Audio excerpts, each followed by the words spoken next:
Well, good afternoon or good morning, wherever you happen to be today.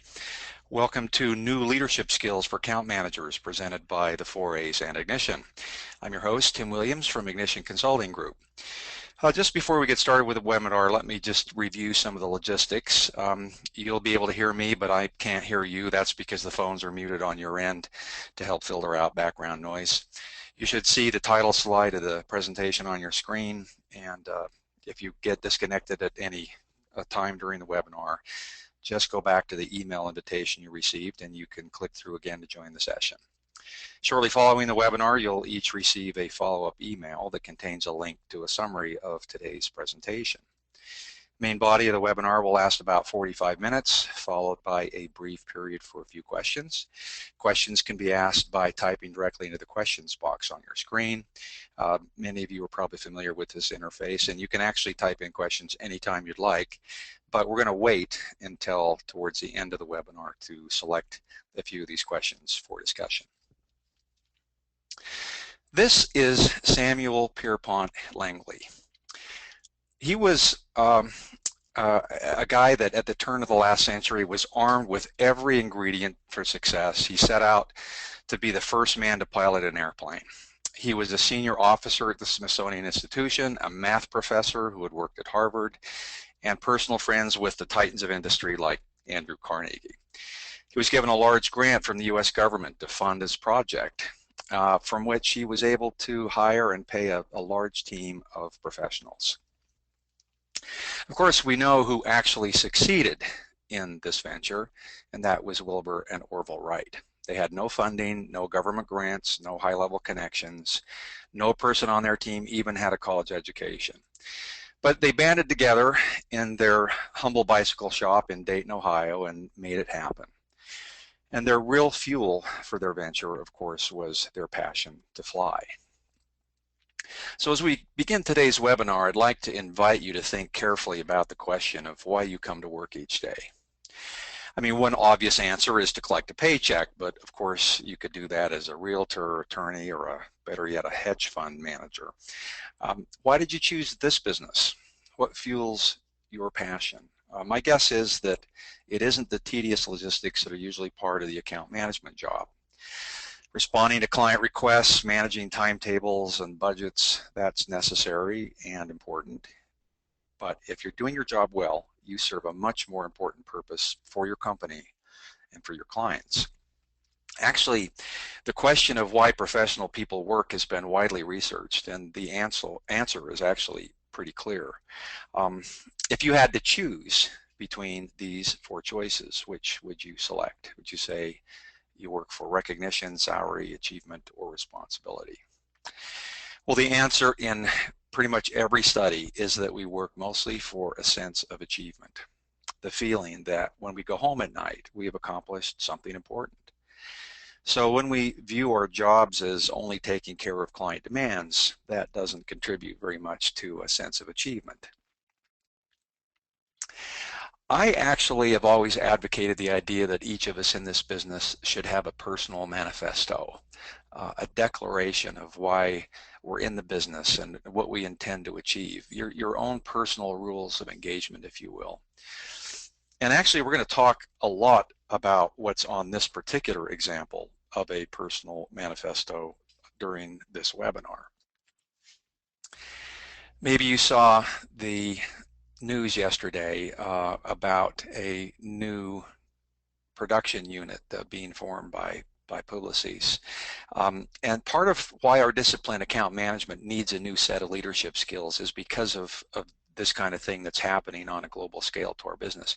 And I don't mean the merger of Publicis and Omnicom, but rather the rapid decoupling of our business, where the production part of what we do is being decoupled from the ideation part of our business. Both are legitimate businesses, but increasingly you need to personally decide which way you are headed, because if you choose to associate with the production side of the business, then you need to be an expert in project management, which of course is not our focus today, but there are many great 4As webinars on that topic.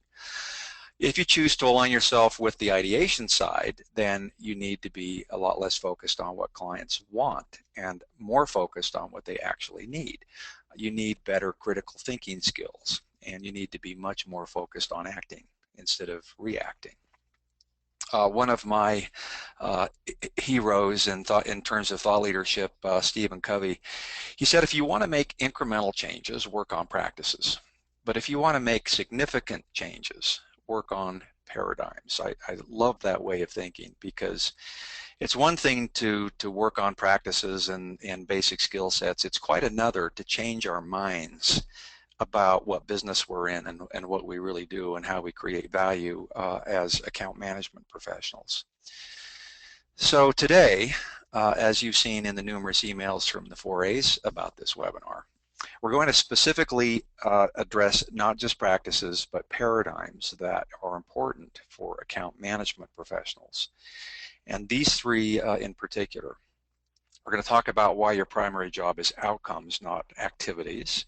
The personal and client benefits of tackling what's most important, not just what's most urgent, and importantly, moving from the question of what do clients need, which is always top of mind for us, to the much more important question of what are clients trying to accomplish. Now, this will sound a bit academic, but it's foundational to everything we're talking about today. There are 4 types of capital in an organization like an ad agency. So it's likely when I say the word capital, you think of financial capital, because that's this is the stuff that keeps agencies going from a money perspective. But there are 3 other important forms of capital in an agency. There is structural capital, and this is basically what's left over when the people go home at night.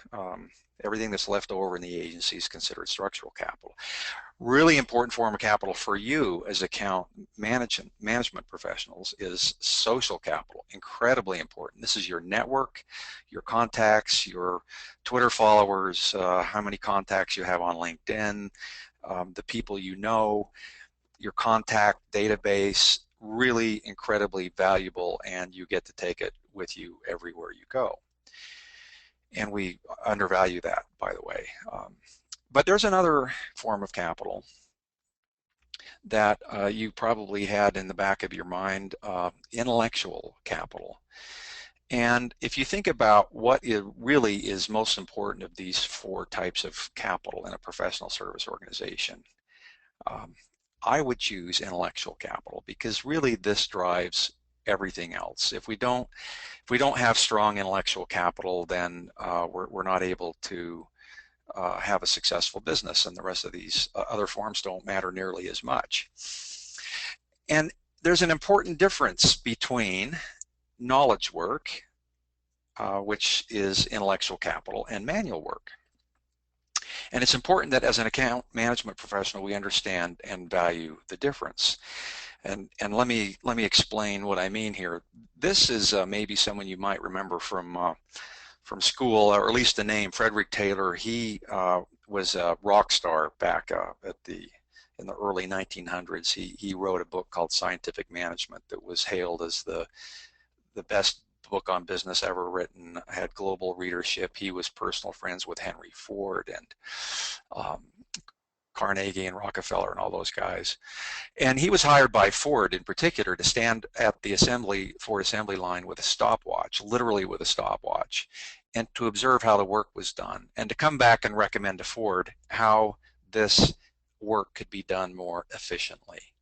So he studied the nature of manual work, which is very visible, it's repeatable, it's standardized, it works to a strict standard, and you can become more efficient if what you're doing is manual work. But then along comes Peter Drucker, also a name I'm sure you know, and he studied knowledge work. He said, you know, knowledge work is so much different from manual work. It's not repeatable, it's holistic, it's always changing. In fact, if you're a knowledge worker, you get paid to keep changing things and not doing things the same way.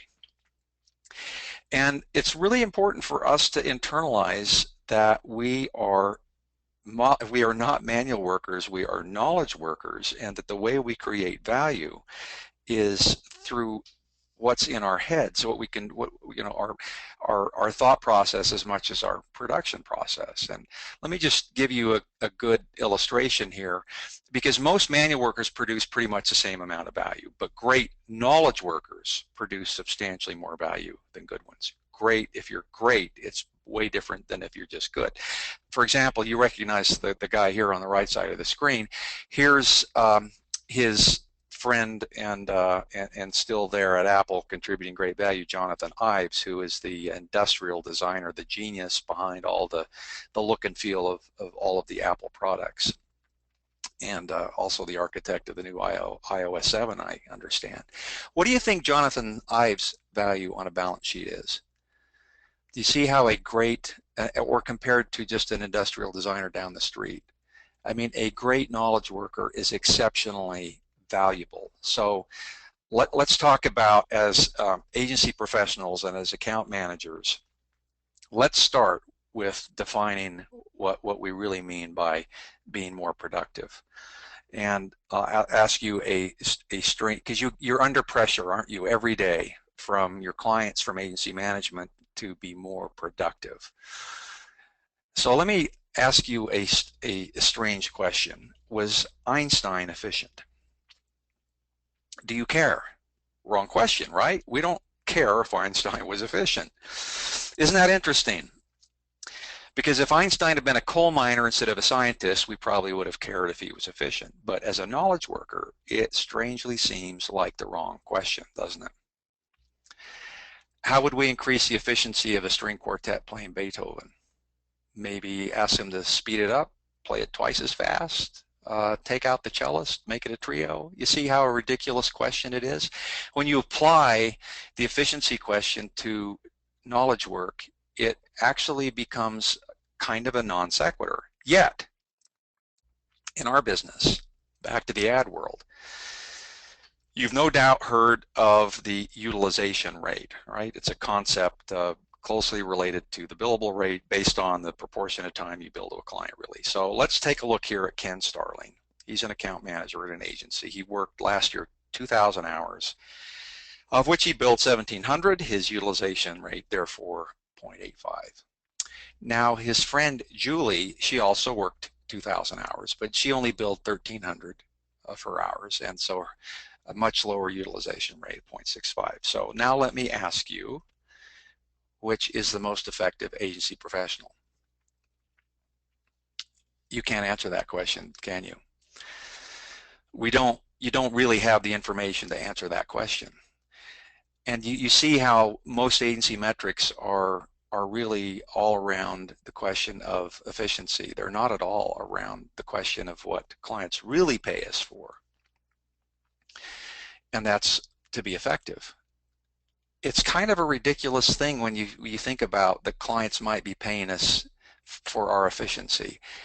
Efficiency is not what they're buying. It's not what they're spending their money on. They're buying our ability to be effective for their business. It's not to say they don't care how we spend our time, but what they're ultimately trying to produce by paying us every month is a marketplace outcome. And this is really important. Remember, we're talking about paradigms here, about changing our mental model of how, as account managers, we create value for our clients. So stop and think for a moment if you would rather have a more efficient or more effective plumber, dentist. Do you want an efficient dentist or an effective dentist? Tax advisor, marketing advisor. That's you. You see how this line of thinking applies to you and what we do in our business? My colleague Ron Baker says efficiency in a professional knowledge firm is not a competitive advantage. It's the equivalent of having restrooms. I love that. I mean, of course we're efficient. Of course we have the latest hardware and software, and we're all equipped with mobile devices, and of course we're efficient, but that's not the reason you should hire us. That's not what differentiates us from other agencies. What makes us better And what makes you better as an agency professional than the other agency professional down the street is your ability to be effective. Now, the Harvard Business School actually studied, this is fascinating, they did a study in which they sought to understand why do smart people underperform. And by smart people, they mean people who are motivated, well-educated, they like their jobs, they like the people they work with, they like coming to work in the morning, they have the tools and resources they need, but they feel like they chronically underperform. And what do you think the finding of this study was? Here's a quote with the central finding. An increasingly common condition called attention deficit trait is turning steady executives into frenzied underachievers. I love that language. They're frenzied underachievers. So otherwise, very smart, talented people, we feel like we chronically underachieve because we don't focus our attention. And this has spawned a whole series of acronyms. These are all for real. Short attention span. I love this CPA, continuous partial attention, and of course ADT, attention deficit trait, which I think is now even a clinical term. John Steele, who is one of the really smart people in our business, he was the iconic account planner at Goodby Silverstein during many of their glory years. Now he works for WPP and wrote this very excellent book, Truth, Lies, and Advertising, about account planning. He says, attention deficit trait manifests itself in a constant state of readiness to be interrupted and thus an inability to concentrate on other more pressing tasks. Boy, isn't that the truth? It puts us in a constant state of readiness to be interrupted and then makes it hard for us to concentrate on the things that are really creating value for our clients. He goes on to say, American office workers devote an average of 3 minutes to a task and are interrupted every 2 minutes. Wow. Pretty difficult to be effective if we're that distracted. So is this just the way things are in the ad business, or do we have any control over this? And that's what I'd like to talk with you about. How do we become less distracted? How do we become more effective as account people?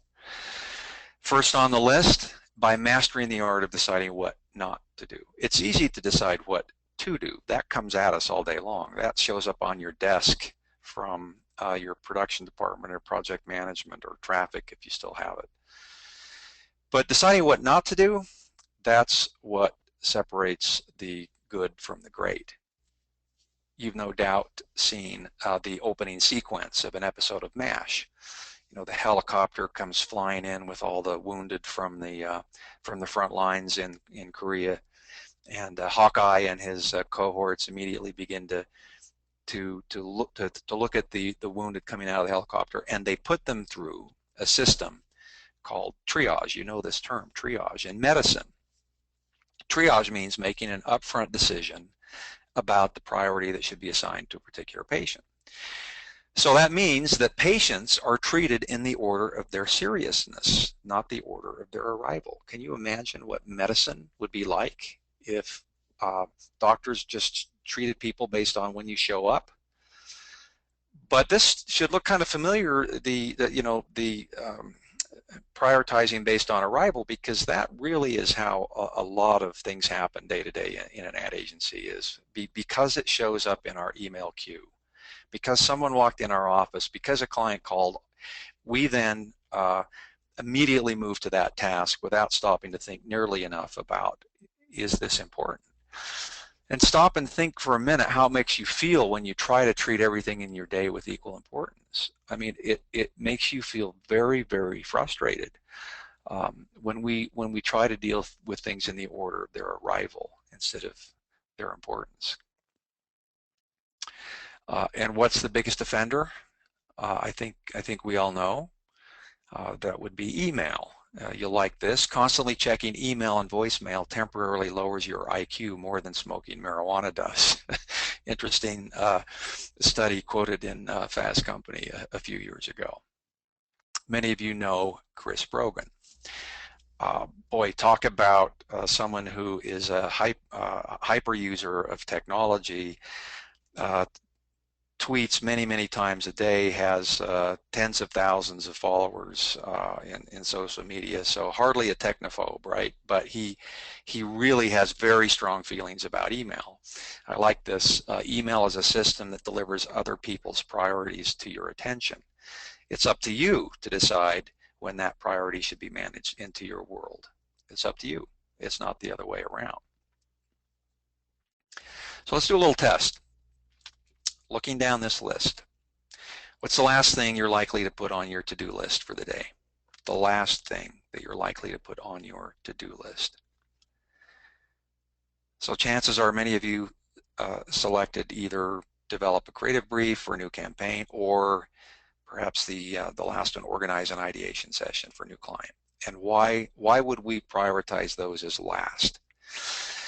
Because these items don't feel as urgent as the other items on the list, right? So they get put off until the next day and the next day after that. And then pretty soon we hear from the client that they feel like the agency is not proactive, that the agency doesn't give them anything they didn't ask for, that the agency is good at fulfilling requests but not showing marketing leadership and not staying ahead on their business. This feedback agencies receive from clients pretty routinely now.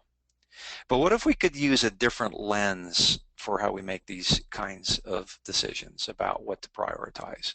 Let me introduce you to what I found to be the most powerful priority management tool I've ever discovered. And if you've been through the 7 Habits of Highly Effective People training, or even read the book, you may recognize it. Because basically it's a way to look at how you should manage your priorities as an account person every single day, and it plots your choices into 4 quadrants. And it's on a scale, if you can see, axis of importance and urgency. Okay, so in quadrant 1 we have things that are important, they should be done, and they're urgent, they should be done soon, they should be done now. Okay, quadrant 2 we have things that are important but they're not urgent. You don't have to do it today, you could do it tomorrow, you could do it next week, theoretically you could never do it, but it doesn't change the fact that it is still important. Okay, then in quadrant 3, this is going to sound a little crazy, things that are not important, actually not important, but they look very urgent. They have that urgent look and feel and smell. It's got that whole urgent thing about it. But if you look closely at it, it's actually not important or not very important.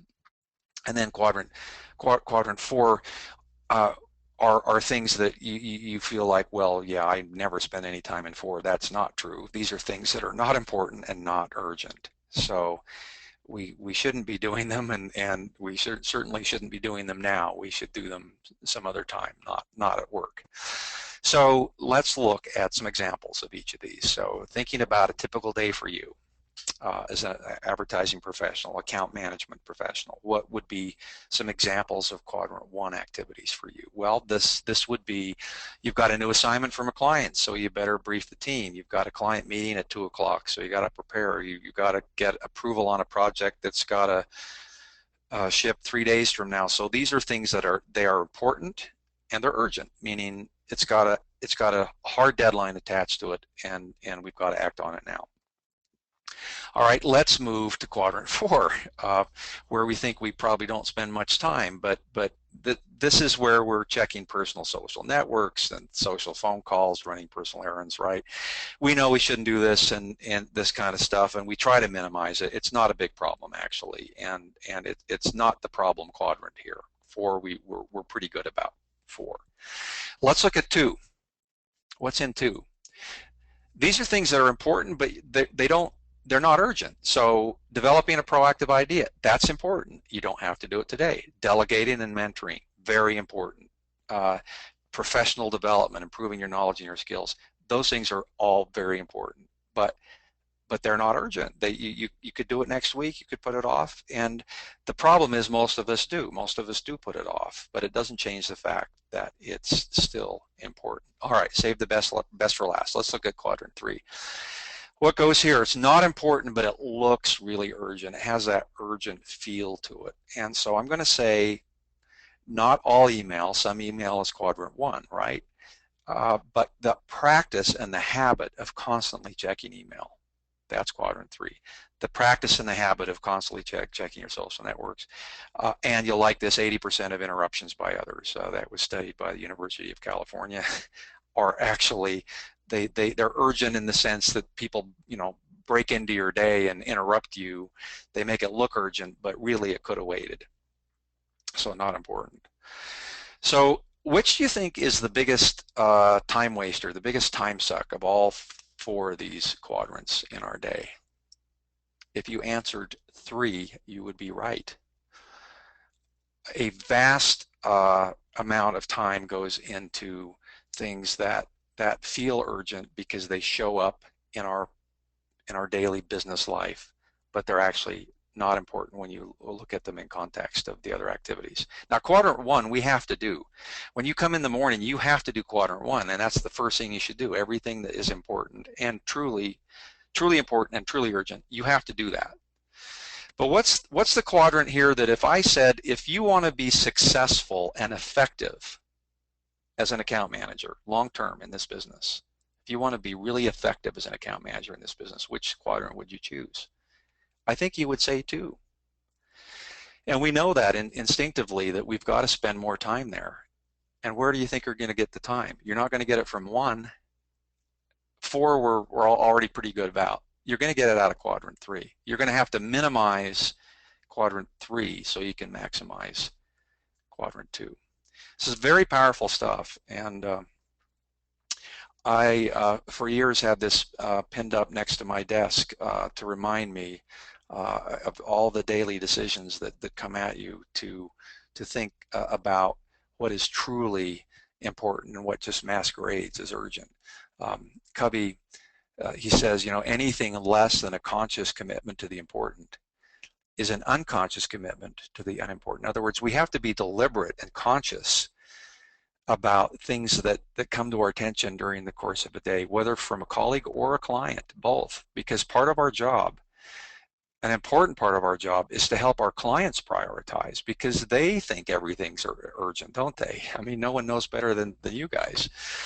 They think everything is urgent, and we've got to step back and help them prioritize based on what is really important. And you know what? They actually appreciate that because they understand that not everything can have the same priority in an agency. It's just not physically possible. Another one of my heroes in business, Peter Drucker, who I referenced earlier, he takes this a step further. You'll like this. He says, do first things first and second things not at all. The alternative is to get nothing important done. I mean, he's saying, look, just only do the important stuff, and you're going to have to just be a real strong taskmaster for your own priority management. The best book on the planet on this topic, by the way, and then we're going to move on, is Drucker's book called The Effective Executive. It's a little book, gosh, maybe less than 100 pages long. You can read it on an airplane ride. And it was written along, maybe 40 years ago. But the principles all are right on and absolutely apply to what you do every day as an account manager. So related to this is another incredibly important personal leadership skill for account people, and that is paying full attention to one thing at a time. Every week we see another study that proves there's actually no such thing as multitasking. It's really only an illusion. This chart, one of many, shows how we make a lot more errors when we're constantly trying to multitask. A Stanford study shows that heavy multitaskers actually slower and less accurate in tests of processing ability. We're actually slower when we try to do 2 things at once. Seth Godin, which I know most of you know, he calls this roach stomping. I love that. What a memorable way to think about this. These are the little tasks that distract us from the real art of work, that slow us down, wear us out. This is where we get heavy into the idea of trying to multitask. So are you an A or a B, a type A or a type B? Type A's, well, let's see, let's look at B's first, sorry. They feel like there's a constant contest between me and my inbox. Normal for me to check my email every time I sit at my desk. Rather than delegating, I find it easier just to do it myself. Like this one. Often confused about what to do next when I have no more email messages. Does that ever happen to you? Or I often have to read or listen to a message twice because I'm multitasking. I'm sure that's never happened to any of you, right? Does that describe kind of your mindset? Or are you more an A? So an A starts their day with the hardest things first instead of the easiest, tries to stick to an important assignment until it's done. They let their phone ring if they're talking to somebody. They make an effort to work undisturbed at least several hours a day, make a conscious effort to focus on one thing at a time. Wow, sounds like a tall order, doesn't it? I think I know which one you'd rather be. And the truth is, the more that you can act like an A and less like a B, the more effective you're going to be as a professional. The more effective you're going to be personally, and the more effective you're going to be for your clients and for your agency. Because really what we want, if we're motivated by a sense of achievement, we want to end our workday and look back with a high degree of satisfaction. My colleague calls this an HSD. He'll send me an email and he'll say, you know, I had an HSD today, a great high satisfaction day, and he'll go on to say some great things that happen in terms of you know, outcomes and things that were achieved with a particular client. I love that concept, HSD. Since our ultimate goal as account professionals is to be effective, not just efficient, we need to learn and have the habit of working in uninterrupted blocks of time. Now, I know this sounds difficult. Many of you work in open space workplaces, but it doesn't negate the fact that this is what humans need. And actually, it correlates very strongly with sleep. Sounds a little strange. You're familiar with the concept of REM sleep, rapid eye movement. The scientists say that we don't go to sleep, we work our way to sleep. We have to go through 5 stages of sleep until we finally get to REM. And REM sleep is the 5th stage. We have to be in REM for 90 minutes to feel like we have had a good night's sleep. 90 minutes of REM. And it turns out that is exactly what we need to be effective during the daytime, 90 minutes. Peter Drucker studied this extensively. He said 30 minutes is not enough. You're just barely getting into it. 60 minutes is good. You're making some interesting progress. 90 minutes, 2 hours is too long. That's too much to expect. Can't do that. 90 minutes, you can pull that off. And in 90 minutes, you can make significant progress on an important project, a recommendation, a brief, a strategic recommendation, a budget, a spending recommendation. All of those things, 90 uninterrupted minutes make you a much more effective professional. All the time management professionals, they preach the same thing, something magic about 90 minutes. This is Tony Schwartz, who knows a lot about this. He says we encourage people to work intensely for 90 minutes, then take a break. You need a break after that. So what's the first step? Just block it out on your calendar. Show yourself as busy. I imagine some of you know this trick, but at the beginning of your week, just go show yourself as busy for 90 minutes several times during the week so that you can work on these important projects, because you know what will happen if you don't, right? All those time periods are going to be grabbed by people looking to interrupt you. I visited an agency once that actually uses a black baseball hat as a signal that an employee is focused on an important project and doesn't want to be interrupted. In other words, you go up to this rack of black hats and put one on, and it means, you know, you're not there. Pretty interesting.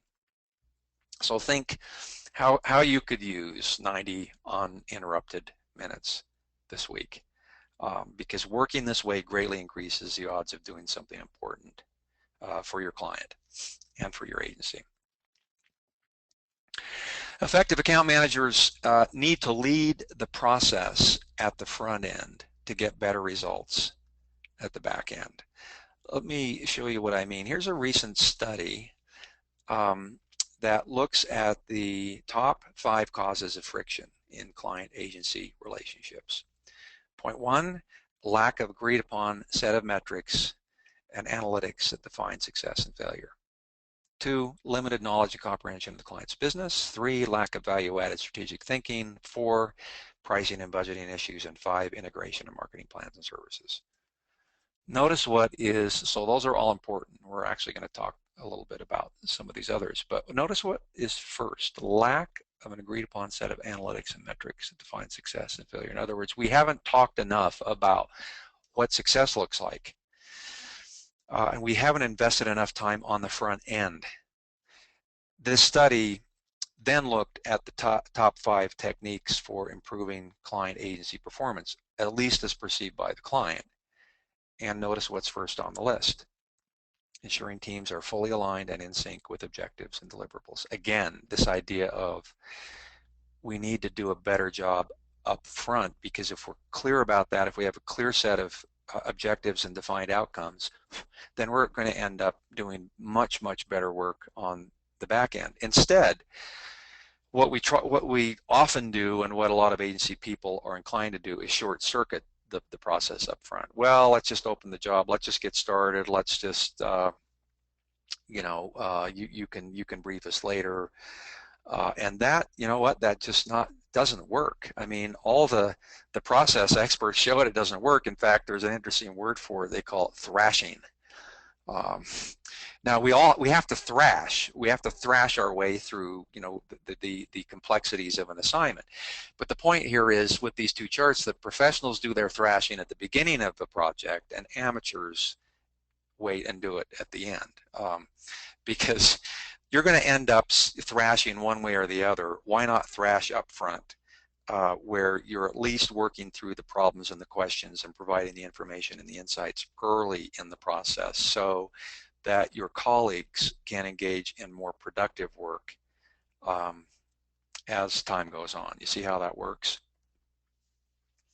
And this thrashing manifests itself, it's not a negative word, it manifests itself in how things work in agencies today, because on the left-hand side, the old world method was the standardized brief, maybe a few conversations, and okay, let's just get to work. The new world view is we want to spend a lot more time collaborating, conversing over the possibilities. This is not a matter of filling out a form. It's a brief, a custom brief to the project. It's the briefing, which so not just a brief that's emailed to somebody. It's multiple and constant conversations, and then it's the work. So in other words, investing a lot better quality time up front is going to get better work on the back end. This takes us to one of the critical new leadership skills we need as account managers, I think, in the 21st century, which is to know how to lead true interdisciplinary problem solving. No doubt you're aware that virtually every agency on the planet claims to be integrated, right? Have you ever heard this? We're integrated. But very, very few actually practice what could be considered true integration. Because what integration really means, it's not just inviting a bunch of different departments to a meeting. It means thinking holistically through what the entire customer experience is, not just the perception of the brand, which is where the vast majority of agencies stop, but also how the brand's evaluated, purchased, and used. This is what true integration really is in terms of thinking and problem solving. The disciples of Agile marketing frame it as cross-functional collaboration over silos. Traditional marketing tends to be organized around internal functions: PR, advertising, product management, online, business intelligence, planning, etc. Agile marketing is more likely to be organized around the customer value cycle: need recognition, information search, evaluation of alternatives, purchase decision, post-purchase behavior. So where possible, different functions sit at the same space and collaborate together on meeting customer needs. That's a much better view of collaboration and integration. And at the very least, every agency can implement the concept of an agile agency team, which is a small interdisciplinary group who work together throughout the assignment, not just up front in a kickoff meeting, which is typical, but throughout the entire assignment. And notice your role as the account manager. You lead the team in the sense that you're the one who makes things happen. It's not like you're everybody's boss, but you're the one who pulls it all together and makes sure that the agency is truly orchestrating interdisciplinary solutions for your clients. I actually have come to believe that the title integration manager is a much better description for what account people do. Integration manager. Plus the word account sounds too much like a bank or insurance company. I think it's time for that word to go away in our business account. My friend Abby Dan sees it this way. He says, when a marketer decides to hire an agency, they really hire mostly a core of about 7 people that will be their day-to-day team. It's really true. The CEOs of big agencies are too far removed from their business. Creative directors are more, spending time on new business. And so what a client ends up with really is about a 7-person team. Even in an agency of tens of thousands of people, they're really getting a 7-person agency. So you, the integration manager, aren't just leading a team. In the client's eyes, you're kind of leading their agency. That's a pretty important role that you play. The innovative London firm Made by Many believes in the lean approach to what we do. I mean, you've heard of lean manufacturing. This is lean advertising, and its principles are cross-functional teams from many disciplines like we've been talking about. It's the concept of low fidelity prototyping, minimum viable product, iterative design, testing, doing things in small batches, pretty interesting. The test and learn approach to problem solving. And you play a very, very important role in managing this process. One more point in this section, it's infernally difficult to collaborate using old-fashioned email. It's a technology that's been around since 1985. Most collaborative teams I know use tools such as Basecamp as virtual meeting and collaboration spaces. If your agency is still mostly dependent on email, it's really time to lead the charge toward better online collaboration tools. Basecamp is just one example. There are many, many others, all good solutions and much, much better than trying to scan your sent and deleted items. Instead, you have a central repository for truly collaborating with your team. Okay, we'll take some written questions in a few minutes, so if you have a question you can go ahead and type it in the box on your screen. But first I'd like to review with you just kind of one last area, which is that especially as the generalists of the agency, because that's what you are. If you're an account management professional, if you're an integration manager, you are the consummate generalist in your firm. You've got to know a little bit about everything. You're surrounded by people who are specialists who know a little about they know a lot about a little. What you know is a little about a lot. So it's important for you to have a broad view of business and to be able to speak, to speak intelligently to your clients about offline and online, about owned, about earned, about paid. And since so much of this has digital and interactive underpinnings, you've got to take personal responsibility for your own digital fitness. I can't tell you how many times I've heard the comment, well, I'd like to learn more about digital if only the agency would provide more training. I've heard this comment so many times inside agencies. And it's just the wrong way to think about it. I mean, who's responsible for your career and your ultimate success as an agency professional? it's not your agency. You're responsible for it. You're personally responsible for it, and you've got to view the main responsibility of learning about digital as resting with you, not some series of training sessions that the agency is going to put on. I love this quote from Pepsi's global director of digital. He says, "You get digitally fit in much the same way as you get physically fit. It requires rigor, dedication, commitment. It requires pushing yourself past the point of comfort. Also requires really focused thinking to figure out a regimen to make your organization a digitally fit place." Digital fitness. Your goal as an account manager is to become what the firm IDEO calls a T-shaped person. I like this concept, where you have specialized knowledge in a particular area, particularly digital, but across the top of the T, you have the ability to apply that knowledge across situations. T-shaped people are the future of the marketing business. Okay, we're now going to stop and look at a few questions. We still have another 10 or 15 minutes. So let's take a question from Kirk, who says, "Please define low fidelity prototyping." Yeah, that's an interesting term, isn't it? That means how can we execute an idea with in the roughest form possible? That's what's meant by low fidelity. In other words, how do we build a quick, rough, inexpensive prototype so that we can get it out, and this could be, by the way, a concept, because we agencies are in the really bad habit of taking everything to finished comp with spending hours looking for stock photos and to show a client. Instead, we need low fidelity concepts to show our client so that we're really focused on concepts and not execution. We get killed taking these concepts to such a polished state. It's the wrong approach, and it's certainly not very profitable. Okay, let's see, from Phil, "Are you aware of any agencies who've dedicated 90-minute time agency-wide for 1 day a week, every day?"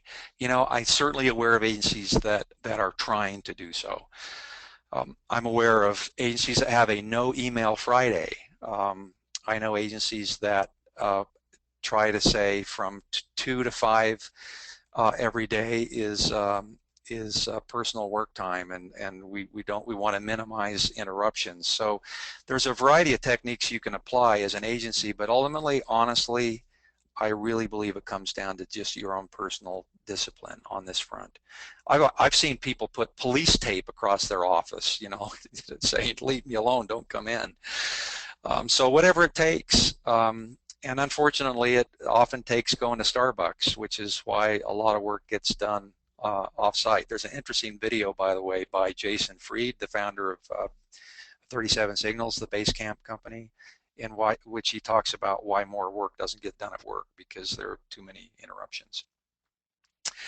Can you explain more around the concept of thrashing? This is a question from Stacy. So thrashing, this is not a negative term. Thrashing simply means let's think through the ramifications of this assignment. Let's anticipate the problems we're going to run into now. Let's don't wait until we get too far down the road. Let's make sure we've got the right insights and the right information and the right strategic approach before we get started, because we're going to increase the chance of error and revisions if we start a project without the proper information up front.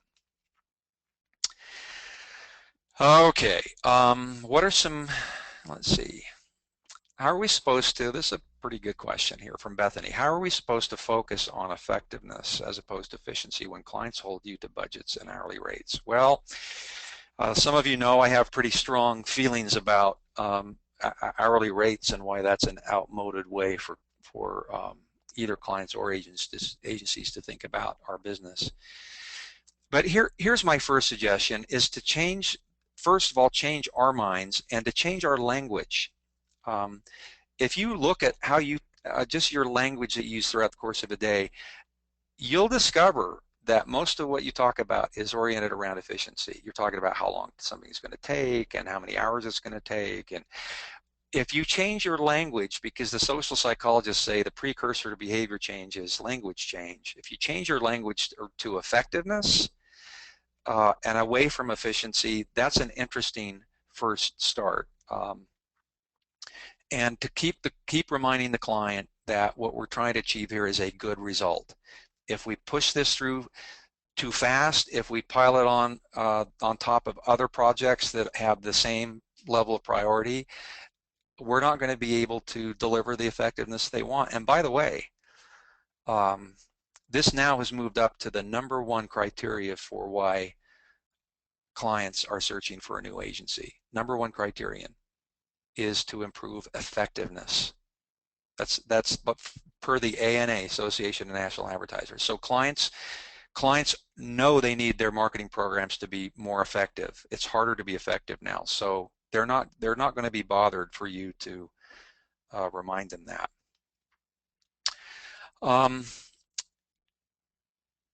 Okay, is it true that we need 90 minutes a day when all these companies? So why are all? If it's true that we need 90 minutes a day, why are all these new companies making open offices, no doors, no offices? Well, interestingly, the pendulum is starting to swing back the other direction. I don't know if you've noticed. I think about a year or two ago, we hit the apex of the open office craze, and now design in professional services is starting to swing back the other direction. It's not going to go all the way back to nothing but private offices, but they realize now that they took that way too far, and people lack privacy. I mean, I have calls with people all the time where they have to leave their desk and go to some place where it's quiet. I mean, that is not productive, and interior designers all understand that now. Please speak more about, this is from Susan, please speak more about the co-authored non-standard brief. Okay, what that means is to get away from this idea that a brief is to fill out a form. I really dislike this language that inside agencies, well, I haven't filled out the brief yet. Well, it's like it's not a 1040, it's not a tax return. You don't fill it out. A brief is a document that's meant to provide insights. The brief at Saatchi London is a blank sheet of paper with the Saatchi logo at the top. That's what they mean by a non-standard brief, and that may go too far. You might need some thought starters on a brief, but the idea is make it say whatever it needs to say to inspire and inform the team. Can you define, this is from Lotta, can you define digital fitness? Sure. It's like physical fitness. It's like the quote from the Pepsi executive. This is just like you take personal responsibility for your own physical fitness. No one else is going to be able to help you be physically fit. That's up to you. Physically fit. That's up to you. You can only be digitally fit if you apply yourself in the same way, and if you take personal responsibility for learning about digital. You can't make that someone else's responsibility. You can't make that your boss's responsibility, or the agencies or the 4As or anybody else. It's your responsibility. If you want to be relevant and valuable in this business moving forward, you better be really, really good at marketing technology. I think we probably, a lot of us know that deep down inside. Okay, let's look at if a client is constantly trying to keep their head above water, how do you help them think more proactively or get ahead of their business? Well, one simple tool. I know that most of us are in the habit of probably a weekly status meeting with the client, but what is that? It's mostly the tactical stuff. It's going down the list of jobs, talking about what's due and what's coming up, and if you will spend the latter part of that status meeting talking about and asking the question, okay, what on this list is truly most important, and what are we not talking about today? What are the things that we should be talking about that are not on a status report? Because clients they're just as bad about this stuff as most other human beings. It's hard for them to be proactive. They're under pressure from their bosses, and what they want from agencies right now more than ever is marketing leadership. And leadership is climbing the tree and looking out on the horizon and saying, let's go this direction. And unless you're doing some of that with your client, then we're not providing marketing leadership. We're just being reactive. And maybe some of you heard me say before, clients are very complimentary of agencies when it comes to being responsive. They give us an A+ in responsiveness. You return my calls, you get right back to me, I can track you down on a Saturday, you know, always accessible, great, doing a great job there. They give us much, much lower grades. In fact, the lowest grades in a client survey will be in the areas of my agency is not proactive. They don't provide ideas they didn't ask for. So you have to institutionalize it. You have to institutionalize proactivity, and the way you do it is by making it an agenda item in your regular meetings with your clients. You have to make it an agenda item to talk about. I know it sounds simplistic, but it works. It really works. Okay, question from Christine. You were talking about digital fitness and small agency teams looking toward the future. What do you think agency staffing to reach millennials should look like? Should it be a small group of generalists? Should they be more focused on digital and interactive than traditional tactics? Well, that's a really good question. So I think since millennials are digital natives, of course, I think that's where you're going with this question, that it has to be pretty, you have to have people that are pretty digitally fluent for sure. Agencies need both generalists and specialists. The Agile team tends to be a group of more generalists. So and I believe that the people on the front lines in an agency should be the generalists. So that's you, that's account management. A creative director should be a generalist. Writers, designers, art directors, content strategists that are on the front lines of dealing with clients should be generalists, also in the sense that they know, they're conversant enough in paid, owned, earned, and shared that they can think through the best solution for a client. So yeah, I guess the answer to your question is yes, an Agile team, mostly generalists, but you're supported on the back end, of course, with a lot of specialists. Agencies still need specialists, and in fact, we need them more than ever as our world and as technology, marketing technology becomes ever more specialized.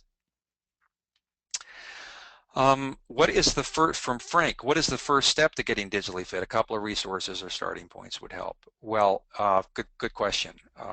So there are a lot of outside resources. The 4As is a great provider of this kind of information and studies and presentations, seminars, webinars. The IAB, Interactive Advertising Bureau, of course, is fully devoted to providing information about interactive advertising, digital marketing. In fact, pretty much the answer to anything you would ever want to know about digital marketing is going to be found either on the IAB website or to some extent the 4A's website and Google, right? I mean, it's amazing how willing Google is to come in and spend resources training agency people. Also, there are firms out there and organizations that specialize in helping agencies become more and agency professionals becoming more digitally fit. You've heard of some of these: Hyper Island, Smith and Beta, Knowledge Engineers. That's what they do for a living. Okay, we have time maybe for one more question, and let's see. I'm going to pick one here from.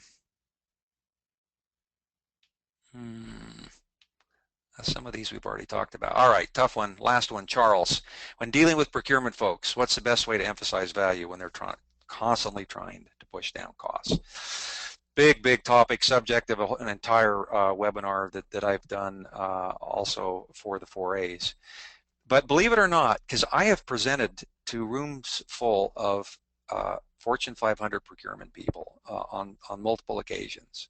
Believe it or not, they also are looking for effectiveness. Ultimately, they're being evaluated based on, was this an effective decision? Hiring this agency, was this effective?